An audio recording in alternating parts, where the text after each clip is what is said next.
ನಮಸ್ಕಾರ ಸ್ನೇಹಿತರೆ, ನಮ್ಮ ಮೈಥಾಲಜಿ ಮೇಡ್ಸ್ ಮೇ ಚಾನೆಲ್ಗೆ ನಿಮಗೆಲ್ಲರಿಗೂ ಸ್ವಾಗತ.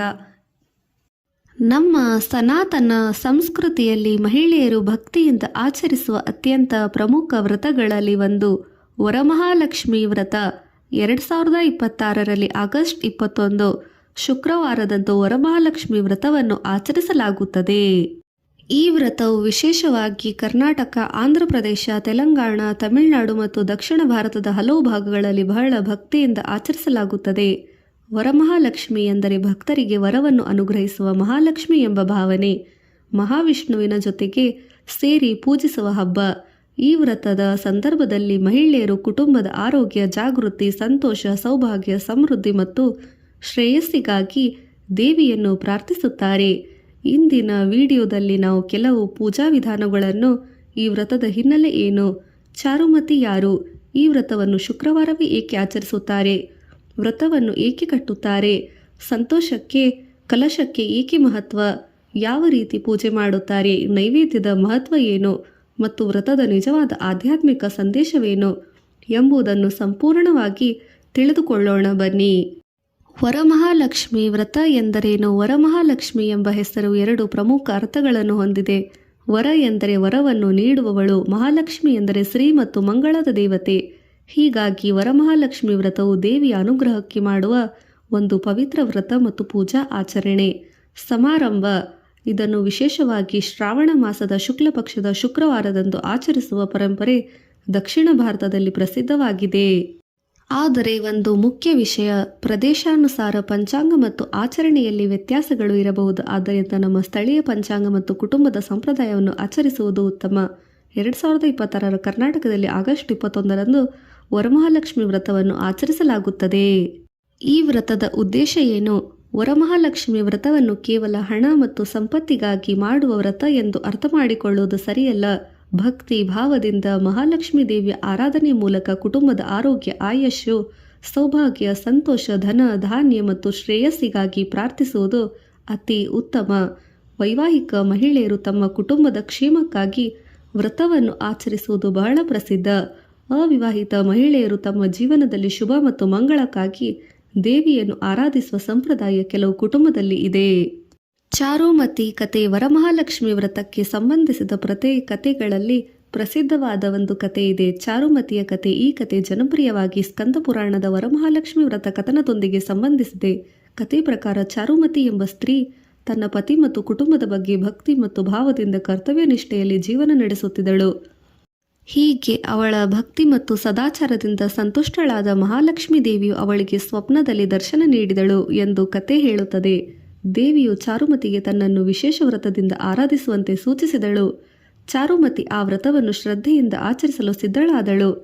ಅವಳು ಇತರ ಮಹಿಳೆಯರನ್ನು ಕರೆದು ಮುತ್ತೈದೆಯರನ್ನು ಸೇರಿಸಿ ಪೂಜೆಯಲ್ಲಿ ಭಾಗವಹಿಸುವಂತೆ ಮಾಡಿದಳು. ಎಲ್ಲರೂ ಸೇರಿ ಭಕ್ತಿ ಭಾವದಿಂದ ಮಹಾಲಕ್ಷ್ಮೀ ದೇವಿಯ ಪೂಜೆಯನ್ನು ವಿಜೃಂಭಣೆಯಿಂದ ಆಚರಿಸಿದರು. ಪೂಜೆಯ ನಂತರ ದೇವಿಯ ಅನುಗ್ರಹದಿಂದ ಅವಳಿಗೆ ಮಂಗಳ, ಸಮೃದ್ಧಿ ದೊರೆಯಿತು ಎಂಬುದು ಕಥೆಯ ಸಾರಾಂಶ. ಈ ಕಥೆಯ ಮುಖ್ಯ ಸಂದೇಶ, ವ್ರತ ಎಂದರೆ ಕೇವಲ ಒಂದು ದಿನದ ಪೂಜೆ ಅಲ್ಲ. ವ್ರತ ಎಂದರೆ ಸಂಕಲ್ಪ, ಭಕ್ತಿ, ನಿಯಮ, ಶ್ರದ್ಧೆ ಮತ್ತು ಸದಾಚಾರ. ಚಾರುಮತಿಯ ಕಥೆ ನಮಗೆ ಕುಟುಂಬದ ಬಗ್ಗೆ ಜವಾಬ್ದಾರಿ ಮತ್ತು ಭಕ್ತಿಯ ನೆನಪನ್ನು, ಮಹತ್ವವನ್ನು ಸಾರುತ್ತದೆ. ಶುಕ್ರವಾರದ ಮಹತ್ವ. ವರಮಹಾಲಕ್ಷ್ಮಿ ವ್ರತವನ್ನು ಶುಕ್ರವಾರ ಆಚರಿಸುವ ಪರಂಪರೆ ದಕ್ಷಿಣ ಭಾರತದಲ್ಲಿ ಬಹಳ ಪ್ರಸಿದ್ಧ. ಶುಕ್ರವಾರವನ್ನು ಲಕ್ಷ್ಮೀ ಆರಾಧನೆಗೆ ಸೀಮಿತವಾಗಿ ಶುಭವಾದ ದಿನವೆಂದು ಅನೇಕ ಹಿಂದೂ ಕುಟುಂಬಗಳು ಪರಿಗಣಿಸುತ್ತವೆ. ಶ್ರಾವಣ ಮಾಸವು ಧಾರ್ಮಿಕ ಆಚರಣೆಗಳಿಗೆ ವಿಶೇಷ ಕಾಲ.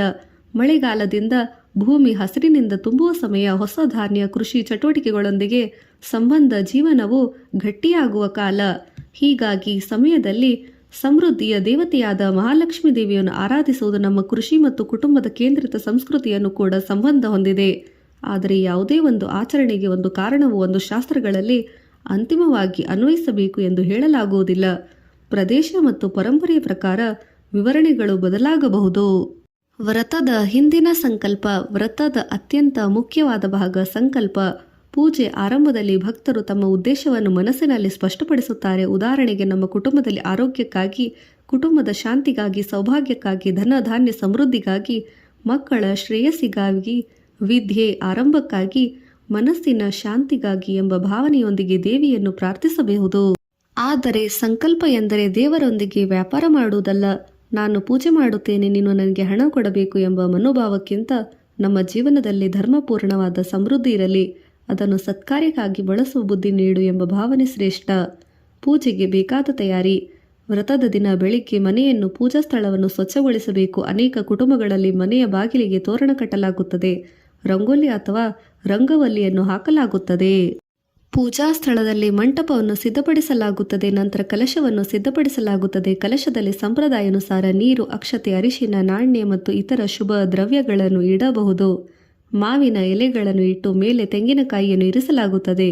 ನಂತರ ಕಲಶವನ್ನು ಸ್ಥಾಪಿಸಿ ಮಹಾಲಕ್ಷ್ಮೀ ದೇವಿಯ ರೂಪದಲ್ಲಿ ಅಲಂಕರಿಸಲಾಗುತ್ತದೆ. ಸೀರೆ, ಆಭರಣ, ಹೂವು, ಕುಂಕುಮ, ಅರಿಶಿನ ಮತ್ತು ಇತರ ಶುಭ ವಸ್ತುಗಳನ್ನು ಅಲಂಕರಿಸಲಾಗುತ್ತದೆ. ಕುಟುಂಬದಲ್ಲಿ ಪರಂಪರೆಯ ಅನುಗುಣವಾದ ಸಂಪ್ರದಾಯ ಪ್ರಕಾರ ಕೆಲವು ಮನೆಯಲ್ಲಿ ವಿಶೇಷವಾದ ಲಕ್ಷ್ಮೀ ಮುಖವಾಡ ಅಥವಾ ವಿಗ್ರಹವನ್ನು ಬಳಸುತ್ತಾರೆ. ಇಲ್ಲಿ ಭಕ್ತಿ ಭಾವ, ಶ್ರದ್ಧೆಯೇ ಮುಖ್ಯ. ಮಹಾಲಕ್ಷ್ಮಿಯು ಶ್ರೀಹರಿ ಸಮೇತವಾಗಿ ಪೂಜಿಸುವುದು ಅತಿ ವಿಶೇಷವಾಗಿ ನಡೆಯುತ್ತದೆ. ವರಮಹಾಲಕ್ಷ್ಮಿ ಪೂಜೆಯ ಸಾಮಾನ್ಯ ಕ್ರಮ: ಮೊದಲಿಗೆ ಆಚಮನ ಮತ್ತು ಸಂಕಲ್ಪ ಮಾಡಿ, ನಂತರ ಗಣಪತಿ ಪೂಜೆ. ಓಂ ಗಂ ಗಣಪತೇ ನಮಃ ಎಂದು ಗಣಪತಿಯನ್ನು ಸ್ಮರಿಸಲಾಗುತ್ತದೆ. ನಂತರ ಕಲಶ ಪೂಜೆ, ಮಹಾಲಕ್ಷ್ಮೀ ದೇವಿ ಆವಾಹನೆ. ನಂತರ ಸಂಪ್ರದಾಯಾನುಸಾರ ಷೋಡೋಪಚಾರ ಪೂಜೆ ಮಾಡಬಹುದು. ಅದರೊಳಗೆ ಆಸನ, ಪಾದ್ಯ, ಅರ್ಘ್ಯ, ಆಚಮನ, ಸ್ನಾನ, ವಸ್ತ್ರ, ಗಂಧ, ಅಕ್ಷತೆ, ಪುಷ್ಪ, ಧೂಪ, ದೀಪ, ನೈವೇದ್ಯ, ತಾಂಬೂಲ, ನೀರಾಜನ, ಪ್ರದಕ್ಷಿಣೆ ಮತ್ತು ನಮಸ್ಕಾರ ಸೇರಿವೆ. ಕುಟುಂಬದ ಸಂಪ್ರದಾಯಕ್ಕೆ ಅನುಗುಣವಾಗಿ ಶ್ರೀ ಸೂಕ್ತ, ಲಕ್ಷ್ಮೀ ಅಷ್ಟೋತ್ತರ ಶತನಾಮಾವಳಿ ಮತ್ತು ಇತರ ಲಕ್ಷ್ಮೀ ಸ್ತೋತ್ರ ವ್ರತಗಳನ್ನು ಪಠಿಸಬಹುದು. ಪೂಜೆಯ ಸಮಯದಲ್ಲಿ ಹೂವು ಅರ್ಪಿಸುವಾಗ ಓಂ ಶ್ರೀಂ ಮಹಾಲಕ್ಷ್ಮೀ ನಮಃ ಎಂದು ಭಕ್ತಿಯಿಂದ ಸ್ಮರಿಸಬಹುದು. ವ್ರತದ ದಾರ: ವರಮಹಾಲಕ್ಷ್ಮಿ ವ್ರತದ ಮತ್ತೊಂದು ವಿಶೇಷ ಆಚರಣೆ ವ್ರತದ ದಾರ. ಕೆಲವು ಕುಟುಂಬಗಳಲ್ಲಿ ಹಳದಿ ಬಣ್ಣದ ದಾರವನ್ನು ಪೂಜೆಗೆ ಧರಿಸಲಾಗುತ್ತದೆ. ಕೆಲವು ಸಂಪ್ರದಾಯಗಳಲ್ಲಿ ನಿರ್ದಿಷ್ಟ ಸಂಖ್ಯೆಯ ಗಂಟುಗಳಲ್ಲಿ ದಾರವನ್ನು ಬಳಸುತ್ತಾರೆ. ಹೀಗೆ ಹಳದಿ ಬಣ್ಣದ ದಾರದಿಂದ ಕ್ರಮ ಮತ್ತು ಕುಟುಂಬ ಪ್ರದೇಶಾನುಸಾರ ಬದಲಾಗಬಹುದು. ಈ ದಾರವನ್ನು ಕೆಲವ ಅಲಂಕಾರವಾಗಿ ನೋಡಬಾರದು. ಇದು ಸಂಪ್ರದಾಯದ ವ್ರತದ ಸಂಕಲ್ಪದ ನೆನಪು. ನಾನು ವ್ರತವನ್ನು ಶ್ರದ್ಧೆಯಿಂದ ಆಚರಿಸುತ್ತೇನೆ. ಇದು ಸಂಕಲ್ಪದ ಸಂಕೇತ. ಕುಟುಂಬದ ಕ್ಷೇಮಕ್ಕಾಗಿ ಪ್ರಾರ್ಥಿಸುವ ಸಂಕೇತ. ಧರ್ಮ ಮತ್ತು ಸದಾಚಾರವನ್ನು ಪಾಲಿಸುತ್ತೇನೆ ಎಂಬ ಸಂಕಲ್ಪದ ಅರ್ಥೈಸುತ್ತದೆ. ನೈವೇದ್ಯ ಮತ್ತು ತಾಂಬೂಲ: ವರಮಹಾಲಕ್ಷ್ಮಿ ಪೂಜೆಯಲ್ಲಿ ನೈವೇದ್ಯಕ್ಕೂ ವಿಶೇಷ ಸ್ಥಾನವಿದೆ. ಕುಟುಂಬ ಮತ್ತು ಪ್ರದೇಶ ಸಂಪ್ರದಾಯದಂತೆ ವಿವಿಧ ಸಿಹಿ ತಿಂಡಿಗಳು, ಹಣ್ಣುಗಳು ಮತ್ತು ಪ್ರಸಾದವನ್ನು ಅರ್ಪಿಸಲಾಗುತ್ತದೆ. ಕೆಲವು ಮನೆಗಳಲ್ಲಿ ವಿಶೇಷವಾದ ಪ್ರಸಾದವನ್ನು ತಯಾರಿಸಲಾಗುತ್ತದೆ. ನೈವೇದ್ಯದ ನಿಜವಾದ ಅರ್ಥ ಕೃತಜ್ಞತೆ, ವಿನಂತಿ. ನಮಗೆ ದೊರೆತ ಅನ್ನ, ಧಾನ್ಯ, ಸಂಪತ್ತು, ಸಿರಿ ಎಲ್ಲವೂ ದೇವರ ಅನುಗ್ರಹ ಎಂಬ ಭಾವನೆಯಿಂದ ಅಡುಗೆ ಮಾಡಿ ಆಹಾರವನ್ನು ದೇವರಿಗೆ ಅರ್ಪಿಸಲಾಗುತ್ತದೆ. ನಂತರ ಪ್ರಸಾದವನ್ನು ಹಂಚಿಕೊಂಡು ಕುಟುಂಬದಲ್ಲಿ ಸೇರಿಸಿ ಮತ್ತೆ ಭಕ್ತರೊಂದಿಗೆ ಹಂಚಿಕೊಳ್ಳಲಾಗುತ್ತದೆ. ಅನೇಕ ಕುಟುಂಬಗಳಲ್ಲಿ ಅರಿಶಿನ, ಕುಂಕುಮ ಮತ್ತು ತಾಂಬೂಲವನ್ನು ಮಹಿಳೆಯರಿಗೆ ನೀಡುವ ಸಂಪ್ರದಾಯವೂ ಇದೆ. ಇದರಿಂದ ಮಹಿಳೆಯರ ನಡುವೆ ಮಂಗಳಾಶಯ ಮತ್ತು ಸೌಹಾರ್ದತೆ, ಸ್ನೇಹ, ಸೌಹಾರ್ದ ಹಂಚಿಕೊಳ್ಳುವ ಸುಂದರ ಪರಂಪರೆಯು ಮೂಡುತ್ತದೆ.